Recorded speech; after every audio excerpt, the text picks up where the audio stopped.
दोस्तों ये Huawei का टैबलेट है। इसमें चार्जिंग का जो मसला है, प्रॉब्लम है, चार्जिंग जैक इसकी ख़राब है। इसको ओपन करेंगे। इसका मॉडल है Huawei MediaPad T3। तो ये T3 के नाम से है मॉडल इसका। तो इसको ओपन करेंगे। ये ऑलरेडी हमने इसको गर्म किया हुआ और इसको एक्सरे की मदद से ओपन करेंगे फ्रंट से। तो ये फ्रंट से ही ओपन होगा और यहाँ से एक्सरा लगाएंगे फ्रंट से, आप देख रहे हैं। तो ये चारों तरफ से इसको लूज़ करेंगे। जो फ्रंट में इसका डिस्प्ले और उसकी जो मेन रिबन स्ट्रिप है वो नीचे की तरफ है। जहाँ ऊपर का आप देख रहे हैं तरफ कैमरा, तो यहाँ पे कोई इसकी स्ट्रिप वगैरह रिबन और कुछ भी नहीं है। यहाँ से आप एक्सरा लगा सकते हैं। तो ये चारों तरफ से इसको लूज़ करेंगे। तो ये एक्सरा लगा रहे हैं।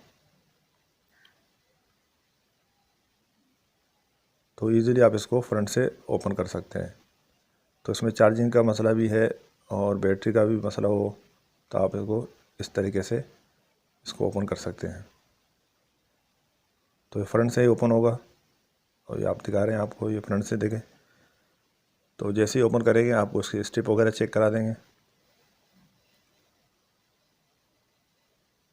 तो अक्सर चार्जिंग का इशू आ जाता है इसमें, तो अक्सर दोस्त इसको बैक से ओपन करते हैं।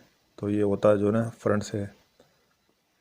तो यहाँ से इसको ओपन एक्सरा लगा चुके हैं और ऊपर की तरफ से इसको लूज करके,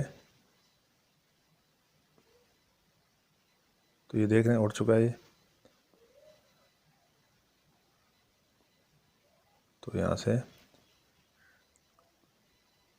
आप देख सकते हैं ये ओपन कर दिया हमने। और ये देख रहे हैं नीचे इसके स्ट्रिप है और ये इसके मेन रिबन है और ये बाकी पार्ट्स वगैरह हैं। तो यहाँ से आप इजीली इसको ओपन कर सकते हैं और इसको रिपेयर भी कर सकते हैं। बैटरी का मसला हो, डिस्प्ले हो, चार्जिंग जैक हो, तो ये फ्रंट से ओपन होगा। तो ये स्टेप देख रहे हैं। तो इंशाल्लाह मिलते हैं नेक्स्ट वीडियो में। अल्लाह हाफ़िज़।